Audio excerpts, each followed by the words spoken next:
It's the summer of the strike, baby. Things are heating up out here for labor. Everybody knows that SAG and the Writers Guild, my two unions, have Hollywood on its knees, but they're not alone. Around the country, you got nurses, hotel workers, fast food, auto workers, UPS workers, all standing up and declaring with one voice, you pay me. And it's long overdue. For too long, these bosses, these corporate overlords, have been using record profits to buy another golden plated sex boat or volcano layer, all the while telling the people that do the work, that afford them those luxuries, that they should just shut up and be grateful to have a job at all. They're not even trying to hide their contempt anymore. Last week, the Hollywood bosses publicly said their goal was to starve us out, to make it where people start losing their homes, and then we'll see. Then we'll know our place. Yeah, good job kicking that hornet's nest and shoving it right up your ass. We'll see how that works out for you.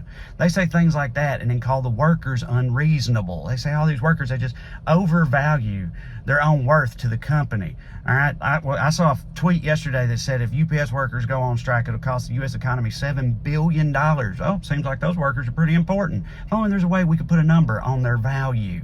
Right, not for nothing, if those workers all kept doing their jobs, but the CEO of UPS effed off for a month, pretty sure the trucks would still run on time, okay?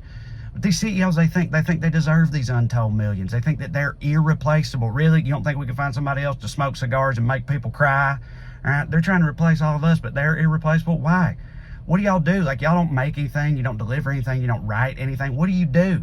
And they would say, oh, well, we do plenty of stuff. You know, we compare metrics, we analyze trends, we assess risk. Oh, yeah? Well, that sounds like a whole bunch of computer stuff to me. Maybe the computer should just do your job.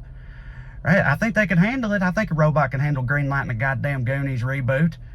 Okay? I don't know that the technology is there for them to sexually harass all the interns yet, but I'm sure we can figure it out. All right. Also, you can have a robot greenlight a Goonies reboot, but if you have them write it and cast it with a bunch of deep fakes, it's going to be a piece of shit, and everybody knows it. Labor is irreplaceable. And risk, they love to talk about risk, but we assume all the risk.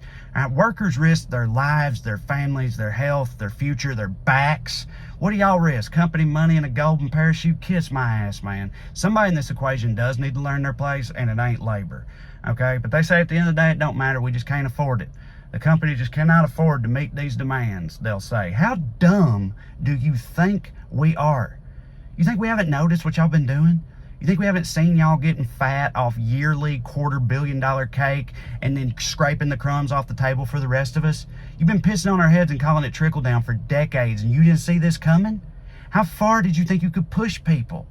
All right, well, it's here. The moment is here. The time is now. And y'all better come to the table and make things right, because if you don't, the next time you check your watch, it's liable to be pitchfork 30. How about that? All right, YouTube, one thing that I think is interesting about this whole deal is seeing how the media covers it. As with any story, you know, it's hard to know where the bias is and what kind of coverage you're getting, and that's why I want to tell y'all about Ground News. Ground News is a startup and service that aims to encourage readers to think freely by adding context and transparency to every news story so that cooperative civil debate can become the norm. Let me show you how it works. All right, so I'm here on Ground News' webpage. This is the desktop version, but they have an app and also a Chrome extension. So I typed in Hollywood, and you see I got here the top Hollywood news. First result, very relevant. Hollywood plunges into all-out war. A little sensationalist, but what are you going to do? Before you even click, you can see a bias distribution here for this story. 47% of the coverage coming from center-leaning publications. But you click the link, you get even more layers of detail. You see a handy-dandy summary here at the top, a graphic that shows you the bias distribution in more detail. You can see the actual outlets themselves and where they fall on the political spectrum. And at the bottom, for each of the publications, you get the relevant information. You see this top result, leans left, has a high degree of factuality, interesting, and also the money's behind any given publication. But I want to make sure and show you another very cool feature of Ground News. It's up here at the top, Blind Spot. Blind Spot shows you stories from one side of the political spectrum or the other that isn't being covered at this point in time. For example, right now on the right, this story about Texas troopers being told to push children into the Rio Grande. So that's fun. It's not being covered by hardly any publications on the right now. Only 4% of the coverage is coming from the right. You click into it, you can get the same information. Like I said, right here, you can see 59% of the sources covering this story lean to the left. You can see which ones are which right there. You go down here, you can compare the headlines and the degrees of factuality and how the various outlets are covering this, frankly, quite horrific story. You can also, it allows you to draw your own conclusions about why this story might not be being covered by the right.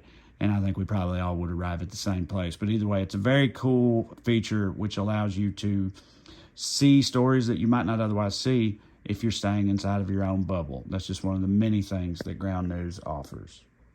So if you like the sound of that, click the link in the description below to stay fully informed on breaking news, compare coverage, and avoid media bias by trying Ground News today. You can sign up for free, or you can use my link to get 30% off their highest tiered Vantage program. Either way, push back on the bias and BS. Try Ground News today. All right, YouTube, and we're back. You know, I've been thinking, like, we think the best way would be to eat a rich person. You know what I mean? Like some of them are well marbled and stuff like that. They kind of been marinating themselves with fancy cognacs and brandies and Scotch whiskeys and things like that. Wine over the years would probably add to the tastiness of the meat, I would imagine. But like, do you treat them fancy like they think they are? Like, you know, like we could, you know, force feed them a bunch of grain for a long time, make their liver all fatty, something like that. Maybe braise it, get some balsamic drizzle going on, something, you know, just like fancy it up. Or do you think it'd be funnier to just like turn them into hot dogs? You know what I mean? Turn them into potted meat, something like that. Just trash them up or whatnot. Do you think it'd be a waste of the flavor, or the most appropriate way to utilize what they bring to the table? No pun intended. I don't know. I just think these are things we might need to start thinking about. Somebody, you know, somebody might need to get on a rich person cookbook, how to eat the rich. You know what I'm saying? Hey, that's not a bad idea. Might be some money in that. But I just think in the coming years, if they don't get their shit together, these are going to be pertinent, appropriate questions that we're all going to be asking ourselves, and I think we should get in front of it and start thinking ahead. That's all I'm saying. All right, thank y'all for being here. I love y'all. Listen, I'm gonna put these little things up here. I'll put my comedy special up. If you haven't watched that, please do. I sure do think you'll enjoy it. Then there's a circle to subscribe to the channel where you can see all this stuff. I don't just do this. We got podcasts, political podcasts, other stuff. You know, it's fun around here. And then most importantly, this other circle, I don't know if it's this one or this one, but anyway, it's for TreyCrowder.com. That's where you can go to get tickets to see me on my ever-going stand-up comedy tour, which is very important to me, and also everybody loves it. I think it's a really good time. Maybe I'm coming to your city. Keep an eye on it and come out and see me. It's tremendous fun. Also on TreyCrowder.com, you can see a link to pre-order the new book I wrote with Corey Ryan Forster called Round Here and Over Yonder. It's a hillbilly's travel guide. Very funny. You should pre-order it now. Check it out. Either way, as long as y'all keep coming back, I'll keep making these. I sure do appreciate you. Love you like chicken. See you. Bye.